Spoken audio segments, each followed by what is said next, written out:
오늘 말씀의 제목은 그러나의 신앙을 가집시다라고 정했습니다.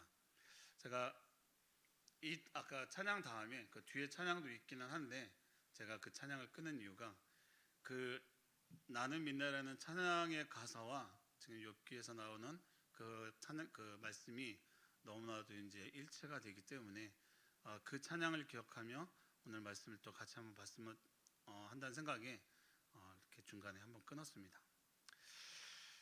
여러분 은혜가 있으십니까? 해미자매님 은혜가 있으시죠? 이 은혜가 있으시죠? 이 인사 안에는 이게 우리 교회 인사잖아요. 근데 이 인사 안에는 너무 많은 것들이 함축되어 있죠.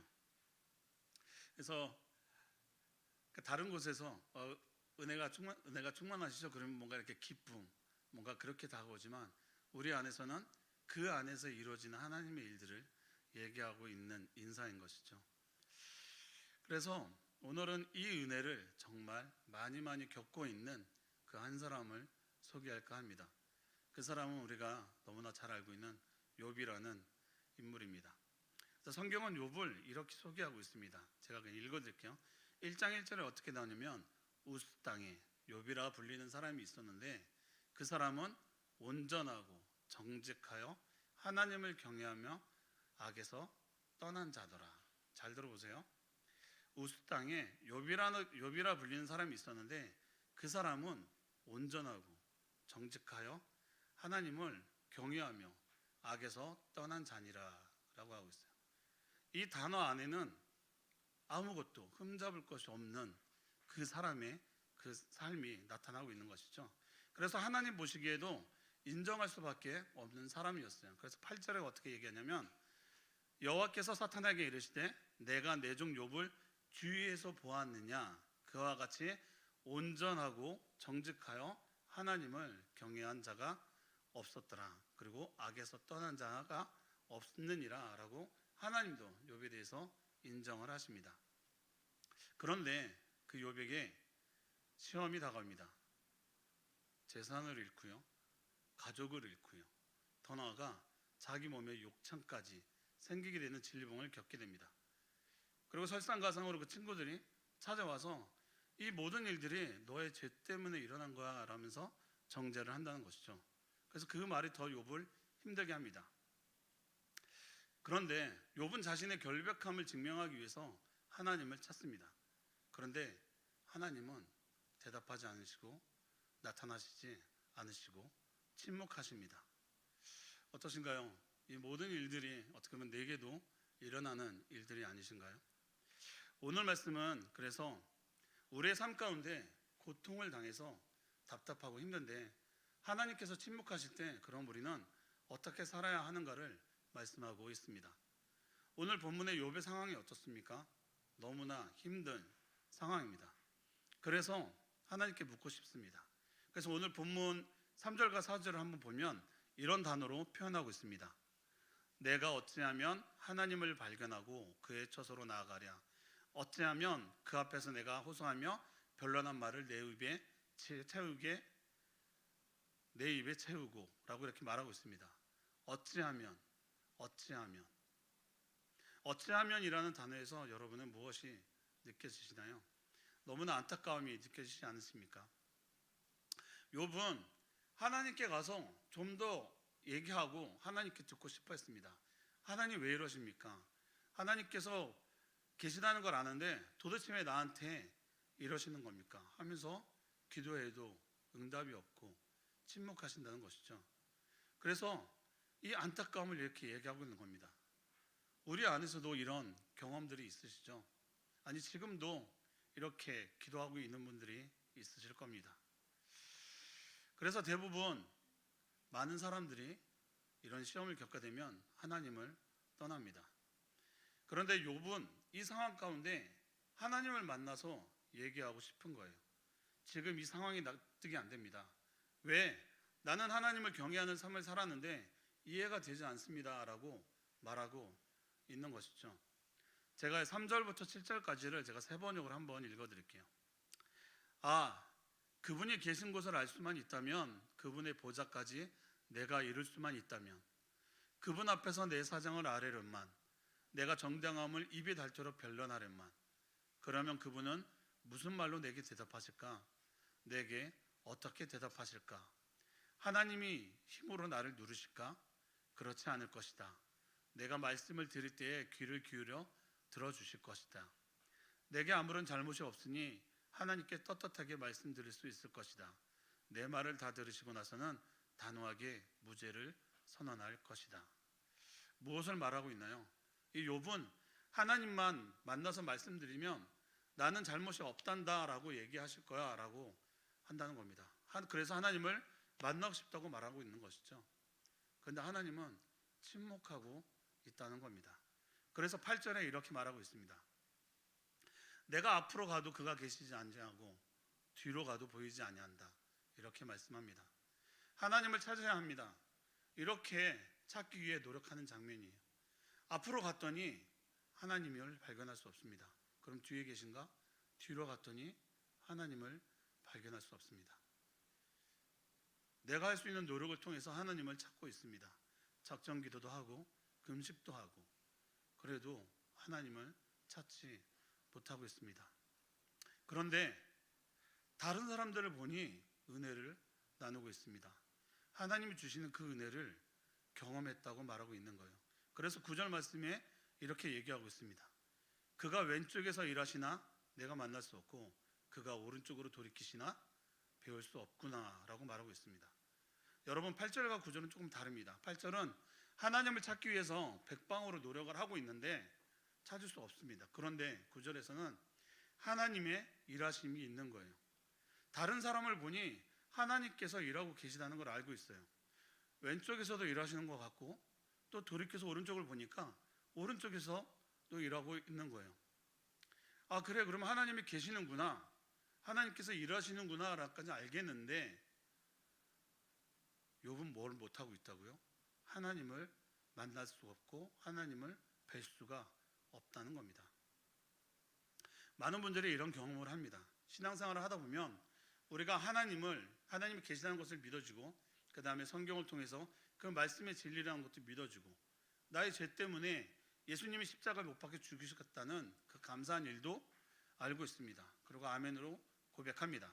하지만 나에게 시험이 다가오면, 그 현실의 고통이 너무 심하면 하나님이 보이지 않고 오히려 하나님, 그래서 어쩌라는 겁니까? 나에게 왜 이런 고통을 주십니까? 라고 계속해서 질문하고 있는 것이죠. 그리고 낙담한다는 것입니다. 이거는 저도 너무나 많이 경험을 해서 정말 이 욥기서 말씀이 어떻게 보면 제 삶 가운데 어떤 좀 일치되는 부분이 있었다는 것을 이 말씀을 통해서 계속 경험하고 있는데, 특히 요 주간, 요 근래에는 정말로 많은 이런 하나님과의 어떤 부대낌들이 많이 일어나고 있습니다. 나는 하나님 안에서 정말 열심히 살았다고 생각했는데 왜 하나님 더 많은 것을 나에게 요구하십니까? 저보고 진짜 어쩌라는 거예요? 라는 부분까지도 가게 되더라고요. 그러면 어떻게 해야 할까요? 그래서 이 다음에 욥의 반응이 우리에게 굉장히 중요합니다. 제가 가장 좋아하는 말씀이기도 하고 또 이 시간에 이렇게 설교할 수 있는 부분도 이 말씀을 통해서 다시 한번 제가 돌이켰기 때문입니다. 그러나 내가 가는 길을 그가 아시나니 그가 나를 단련하신 후에는 내가 순금같이 되어 나오리라. 이렇게 말씀하고 있습니다. 10절에 뭐로 시작을 하나요? 그러나입니다.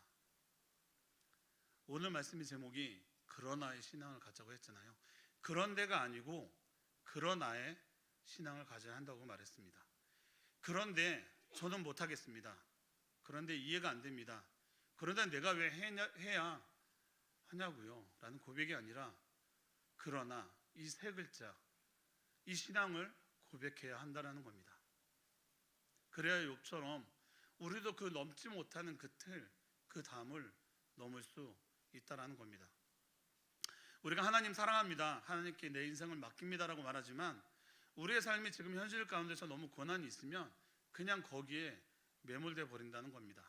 그리고 나선 하나님은 나한테 관심이 없으신가? 심지어 나를 미워하시나? 하고 낙담한다는 것이죠.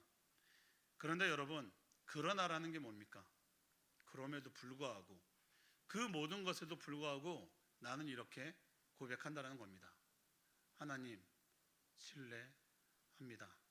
나는 하나님을 신뢰합니다. 하나님, 제 생각으로는 힘든 것 같아요. 그러나 나의 삶을 인도하시는 하나님을 믿고 나아갑니다. 하나님, 이 요단강에 발을 내디디면 빠져 죽을 것 같아요. 그런데 그럼에도 불구하고 전능하신 하나님을 믿고 내가 나아가겠습니다 하고 발을 내딛는 겁니다. 다니엘서를 보게 되면 다니엘의 세 친구가 왕이 만들어 놓은 금신상에 전하지 않자 뜨거운 풀무불에 들어가야 되는 상황이 되어집니다.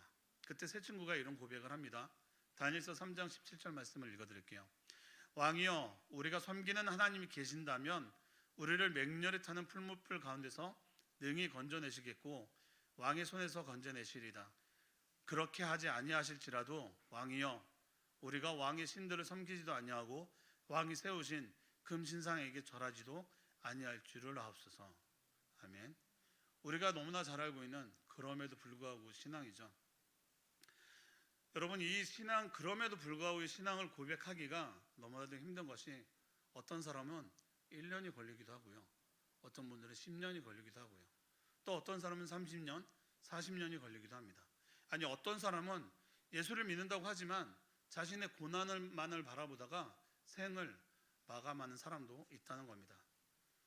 욥이 얼마나 많은 고난을 당했습니까? 그 고난을 당해서 힘들고 너무 어려서 하나님께 왜 이런 고난을 주시냐고 묻고 있는데 하나님은 침묵하고 계시다는 겁니다. 그때 욥은 그럼에도 불구하고 그러나 하면서 뭐라고 얘기합니까? 세 가지를 고백을 합니다. 그 첫 번째가 그러나 내가 가는 길을 그가 아시나니, 이렇게 말합니다. 내가 가는 길, 내가 지금 밟고 있는 서 있는 이 길입니다. 이 길을 그가 아신다고 합니다. 그가 누구입니까? 하나님이시죠. 하나님이 아신다는 겁니다. 나의 과거도 지금의 현실도 앞으로의 미래도 하나님이 아신다는 겁니다. 이것이 욥의 고백입니다. 하나님께서 지금 내게 아무 대답도 안 하시고 그냥 침묵하고 계시지만 그러나 내가 알고 있습니다. 무엇을 알고 있느냐? 지금 내가 무슨 생각을 하고 내가 지금 무슨 일을 당하고 있는지를 그것을 하나님께서 다 알고 계시다는 겁니다. 사랑하는 성도 여러분, 이 말씀이 여러분 안에서 움직여야 됩니다. 여러분의 모든 것을 알고 계시고 저에 대한 것을 모두 알고 계신다는 것입니다. 그 주체가 누구시냐? 바로 하나님이라는 것이죠. 그런데 정말 하나님이 이것을 모른다고 생각하는 순간 우리는 정말 너무나도 희망이 없다는 겁니다. 그렇기 때문에 우리가 무엇을 말해야 되느냐? 하나님의 주권을 인정하는 겁니다. 하나님의 주권을 인정할 때 우리 집안의 사정, 여러분이 겪고 있는 그 집안의 사정, 그리고 여러분이 직장생활을 하면서 어려운 그 사정까지도 하나님은 다 알고 계시다는 것이죠. 이게 바로 욥의 고백입니다. 이 고백이 우리의 고백이 되어지기를 축복합니다. 그리고 이어서 내 모든 걸 알고 계시다고 하면서 욥이 길이라고 표현하고 있습니다. 이 길은 반드시 목적지가 있다고 합니다. 그 목적지에 우리가 서 있는 것이죠. 그 가는 길에 우리가 서 있는 것입니다. 그런데 그 과정을 뭐라고 얘기하냐면 우리를 단련하고 있다고 말씀하고 있습니다. 여러분이 어려운 힘든 가운데 그 길에 있다라고 하면 하나님께서는 그 길에 여러분들을 단련하고 있다라고 말하는 거예요. 어떻게 보면 욥의 사정을 보게 되면 정말 자신의 가족들이 다 죽고 자신의 재산도 다 빼앗기고 자신의 재산도 다 잃고 몸은 질병이 되고 있지만 이 사정 가운데 거기서 끝난다라고 생각하면 욥의 인생은 너무나도 불쌍하겠죠. 그런데 오늘 말씀이 이어지는 부분이 뭐라고 되어 있냐면 단련하신 후에는 이라는 말을 합니다. 후에는 그 다음이 있다라는 거예요. 여러분의 그 삶 가운데 어려움이 있지만 그 다음이 있다는 겁니다. 그 결과가 나올 때까지는 우리가 끊임없이 이 길에 서 있어야 되고 그 길을 가야 된다는 겁니다. 그러면 그 단련하신 후에는 우리가 어떻게 된다고 나오나요? 순금같이 되어 나온다고 말합니다. 제가 이 순금은 약간 제가 이 말씀을 되게 많이 사모한다고 얘기했었죠. 그래서 이 순금이라는 단어에 대해서 그래 내가 정말로 힘들고 어려울 때 이렇게 단련되어지게 되면 그래 나도 정금같이 순금같이 되어서 나을 거야 라고 막연하게 생각을 했었어요. 그런데 요즘 금값이 되게 높잖아요. 그렇죠? 그러면서 TV에 항상 나오는 장면이 뭐가 나오냐면 금을 재련하는 장면이 많이 나와요. 근데 그 금을 재련할 때 어떻게 하냐면 불로 완전히 다 녹여요. 녹이고 다시 굳히고 녹이고 다시 굳히고 이 상황을 보게 되면은 그래야지 순금 99.9%까지 되면은 그 순금이 나온다는 거예요. 그 과정이 무슨 과정이냐? 그 안에 불순물을 제거하는 과정인 거예요. 그래서 그렇지 제가 여기까지는 이해를 했어요. 그런데 그 금을 재련할 때 방법이 계속해서 단계가 달라진다는 거예요. 어떨 때는 그냥 불로 재련을 하지만 그 다음에 다른 약품을 써서 또 재련을 하고 또 다시 녹이고 또 다른 약품을 써서 재련을 하고 저는 이 말씀 보면서 무엇을 느꼈냐면 내가 시험을 당하고는 있는데 하나님은 정말 계속해서 다른 방법으로 나에게 시험을 주시는구나. 이것을 통과하기를 원하시는가는 것을 알게 되더라고요. 그래서 그 99.9%의 그 불순물이 다 빠질 때까지는 우리가 그 시험을 거쳐야 된다는 겁니다. 그러니 쉽지가 않은 것이죠. 그런데 이것은 우리 성도님들뿐 아니라 저희 어떤 목회자들도 계속 그런 과정이 있어지게 된다는 것입니다. 그래서 성경에서는 이 불순물을 뭐라고 얘기하냐면 죄라고 말합니다. 이 영적으로 하나님께서 내 속에 있는 죄를 제거하기 전까지는 이런 육체의 고난이 계속적으로 있다고 말씀하시고 있는 거예요. 그 고난의 과정을 통과해야만 하나님을 대면할 수 있게 된다는 겁니다. 그래서 하나님께서 우리를 보시는 관점과 우리가 우리의 인생을 바라보는 관점이 다르다는 것이 정확하게 나오고 있는 것입니다. 우리가 우리의 인생을 살아가면서 우리의 관점은 어디까지 가느냐? 잘 먹고 편안한 삶을 살고 거기까지 생각을 합니다. 하지만 하나님은 어디까지 보고 있느냐? 그 과정을 넘어서 천국 백성까지 이끌어가는데 하나님은 그 목적이 있는 거예요. 여러분들도 분명히 우리가 우리의 생 다음의 세계를 분명히 믿고 계시잖아요. 그것을 누가복음 16장에서는 분명히 보여주고 있죠. 부자와 거짓 나사로의 삶을 보게 되면 그들이 죽었을 때 천국과 지옥에로 가 있는 그 모습을 우리가 알 수 있습니다. 분명히 그 세계가 있다라는 것을 알 수 있고 하나님은 우리가 그 천국 백성 될 때까지 거기에 들어갈 때까지 하나님은 계속해서 우리의 삶을 이끄신다는 겁니다. 그래서 그 다음 과정을 이기고 난 다음에 욥은 어떻게 고백을 하느냐? 욥기서 42장 5절을 보게 되면 이렇게 말하고 있습니다. 내가 주께 대하여 귀로 듣기만 하였더니 이제는 눈으로 주를 배웁니다. 욥은 이제 영적으로 성숙했고 엄청난 고난을 통해서 하나님이 누구인지 정확히 알게 됐습니다. 그래서 이제는 눈으로 주를 배웁니다 라고 말합니다. 하나님과 대면하는 시간을 갖게 되었다는 것이죠. 여러분, 오늘 말씀 내가 가는 길을 오직 그가 아시나니 이 길은 여러분을 단련하는 길입니다. 하지만 이렇게 말씀을 통해서 전달을 하고 그리고 우리가 알고는 있지만 그 겪고 있는 사람들의 그 과정 가운데서는 너무나도 어려움이 있죠. 그것은 너무나도 충분히 잘 알고 있습니다. 그것을 나도 알고 우리 옆에 있는 지체들도 분명히 알고 있습니다. 하지만 더 중요한 건 하나님이 알고 계시다는 거예요. 하나님이 여러분의 삶을 알고 있습니다. 여러분의 그 삶을 완전히 내어놓지 않으면 하나님은 이 일을 행할 수가 없는 거예요. 그래서 제가 핸들링이라고 얘기를 했었잖아요. 제가 운전대를 잡고 있으면 제 마음대로 갈 수밖에 없어요. 하나님이 그 운전을 할 수가 없는 거죠. 하지만 하나님이 그 핸들을 잡고 있으면 하나님이 그 길을 갈 수 있다는 겁니다. 근데 가끔 가다 보면 이해할 수 없는 길을 가요. 그것이 재련의 과정이에요. 난 지금까지 이런 어려움을 당했는데 그 다음은 그래. 그럼 이 어려움이 다가온다면 그 다음은 할 수 있을 것 같은데 또 다른 어려움이 또 다가오고 있는 거예요. 계속해서 그 어려움들은 계속해서 다가온다는 거예요. 근데 이것을 어떻게 우리가 받아들이냐? 인간의 관점, 사람의 관점으로 바라보면 너무 어려운 것이죠. 힘든 것이죠. 계속 거기에 매몰될 수밖에 없는 것입니다. 근데 하나님의 관점으로 보게 되면 하나님이 나를 천국 백성까지 이끌기 위한 나의 시련, 나를 단련하시기 위한 어떤 도구로 이렇게 이끄시는구나 라는 것을 바라볼 때 우리가 평안해질 수 있다는 것이죠. 말씀을 마무리하겠습니다.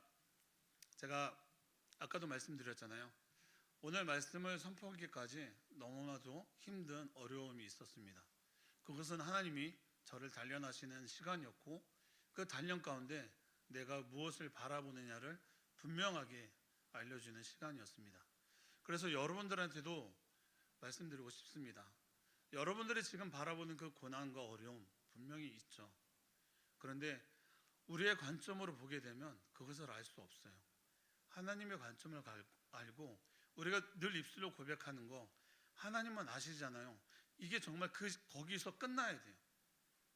거기서 끝나서 하나님을 끝까지 신뢰해야 합니다. 그래야 그 길을 우리가 걸어갈 수 있어요. 거기서 의심이 생기는 순간부터는 그 길을 걸어갈 수 없는 것이죠. 제가 그 단계를 너무나도 많이 거쳐서 왔기 때문에 이번 또 시간을 통해서 또 다시 하나님 앞에 그 시간을 드릴 수 있었습니다. 사랑하는 우리 성도 여러분, 우리가 좀 전에 그 찬양을 불렀었죠. 괴로울 때 주님의 얼굴을 보라. 괴로울 때 땅을 보게 되면 계속해서 그 안으로 매몰될 수밖에 없습니다. 그때마다 여러분의 그 어려운 환경, 여러분의 그 어려움, 그 괴로움, 그 염려 다 주님께 내어드리고 그 삶을 함께 걸어갔으면 좋겠습니다.